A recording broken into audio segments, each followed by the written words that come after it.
Hello friends, அஸ்ஸலாமு அலைக்கும். இன்றைக்கி எங்கள் வீட்டில் சிக்கன் குழம்பு. அதை மணக்க மணக்க என்னோடய ஸ்டைலில் எப்படி செய்கிறதுன்னு பார்க்கலாமா? இதுக்கு முதல்ல ஒரு வெங்காயத்தை மிக்ஸி ஜாரில் போட்டு நல்லா பேஸ்ட் மாதிரி அரைச்சிட்டேன்.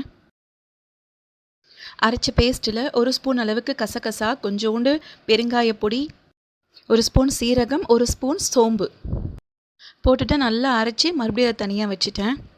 இன்றைக்கி சிக்கன் குழம்பு நான் குக்கரில் தான் செய்ய போகிறேன்.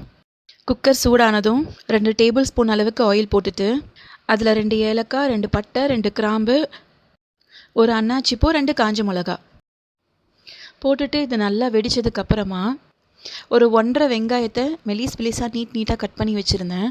அதை போட்டுட்டு அதுக்கு தேவையான அளவுக்கு உப்பையும் போட்டு இந்த வெங்காயம் நிறம் மாறுற அளவுக்கு நல்லா வதக்கிக்கிறேன். அதுக்கப்புறம் வெங்காயம் நிறம் மாறினதுக்கப்புறமா இஞ்சி பூண்டு பேஸ்ட் ஆட் பண்ண போகிறோம். இதுக்கு 4.5 ஸ்பூன் அளவுக்கு நான் இஞ்சி பேஸ்ட் எடுத்திருக்கேன். 3.5 ஸ்பூன் அளவுக்கு பூண்டு பேஸ்ட் எடுத்திருக்கேன்.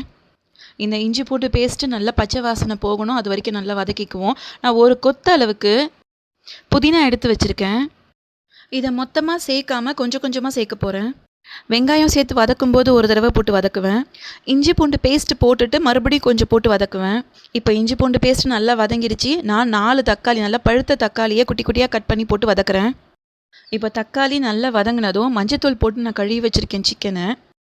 அதை இப்போது ஆட் பண்ணிவிட்டு ஒரு பெரட்டிக்குவோம். இதுக்கு கொஞ்சமாக மஞ்சள் பொடி, கொஞ்சமாக மிளகாத்தூள் உங்கள் காரத்துக்கு ஏற்ற மாதிரி போட்டுக்கோங்க. நான் இன்றைக்கி 1/2 டீஸ்பூன் தனி மிளகாத்தூள் போட்டிருக்கேன். 1/2 டீஸ்பூன் அளவுக்கு தனியாத்தூள் போட்டிருக்கேன். அண்ட் 2 டீஸ்பூன் அளவுக்கு குழம்பு மிளகாத்தூள் போட்டிருக்கேன். இந்த தூள் எல்லாமே நான் வீட்டிலையே அரைச்சி வச்ச தூள் தான். இதோட நான் அரைச்சி வச்சுருக்க வெங்காய பேஸ்ட்டையும் இதோட நான் ஆட் பண்ணிக்கிறேன். நான் ஃபஸ்ட்டே காட்டினேன் இல்லைங்களா, வெங்காயத்துக்கு கூட சோம்பு, சீரகம் போட்டு அரைச்சி வச்சுருந்தேன். அதை இப்போ இதோட ஆட் பண்ணும்போது நல்லா வாசமாக இருக்கும். அது கூடவே கசகசாவும் போட்டு நம்ம அரைச்சிருக்கிறதுனால டேஸ்ட் கண்டிப்பாக நல்லாயிருக்கும். இப்போது இது எல்லாத்தையுமே நல்லா மிக்ஸ் பண்ணிவிடுவோம். இது நல்லா மிக்ஸ் ஆனதுக்கப்புறமா நான் 1/2 மூடிக்கும் கம்மியான தேங்காவை அரைச்சி வச்சுருக்கேன். அதையும் இதோடையே சேர்த்து போட்டுடலாம்.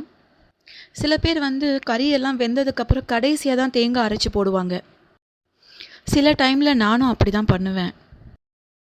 பட் இந்த குழம்பு பார்த்திங்கன்னா இப்போ செய்யும்போது எல்லாத்தையுமே ஒரு சேர போட்டுட்டு தான் நான் விசில் விட போகிறேன். தேங்காயெலாம் அரைச்சி போட்டுட்டு இதுக்கு தேவையான அளவுக்கு தண்ணி போட்டுக்குவோம். சிக்கன்லேயே தண்ணி விடும். நான் பார்த்திங்கன்னா ஒரு 1.5 டம்ளர் அளவுக்கு தண்ணி வச்சுருக்கேன். ஏன்னா நான் இதுக்கு விசில் விட போகிறோம் இல்லைங்களா, ஸோ தண்ணி இல்லைன்னா அடி பிடிச்சிரும். இதுக்கு தண்ணி எல்லாமே போட்டாச்சு. போட்டுட்டு குக்கரை மூடி 3 விசில் விட போகிறேன். 3 விசில் விட்டதுக்கப்புறமா இந்த குக்கரை ஓப்பன் பண்ணிவிட்டு பேலன்ஸ் எடுத்து வச்சுருக்க புதினா, கொத்தமல்லியை இதோட ஆட் பண்ணிக்கலாம். அந்த டைமில் நீங்கள் உப்பு காரம் செக் பண்ணிக்கோங்க. அவ்வளோதாங்க, விசிலும் முடிஞ்சிருச்சு. குக்கரையும் ஓப்பன் பண்ணியாச்சு.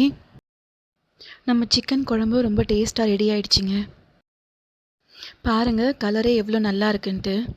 இப்போ நம்ம எடுத்து வச்சுருக்க பேலன்ஸ் புதினா, கொத்தமல்லியையும் இதோட ஆட் பண்ணிக்கலாம். அவ்வளோதாங்க, டேஸ்டியான சிக்கன் குழம்பு ரெடி ஆகிடுச்சு. இன்றைக்கி எங்கள் வீட்டில் கீ ரைஸும் சிக்கன் குழம்பு தான். டேஸ்ட் அல்டிமேட்டாக இருந்துச்சு. என்னோடய வீடியோ பிடிச்சிருந்தா லைக் பண்ணுங்கள், ஷேர் பண்ணுங்கள் அண்ட் சப்ஸ்கிரைப் பண்ணுங்கள். Thank you friends. அஸ்ஸலாமு அலைக்கும். பபாய்.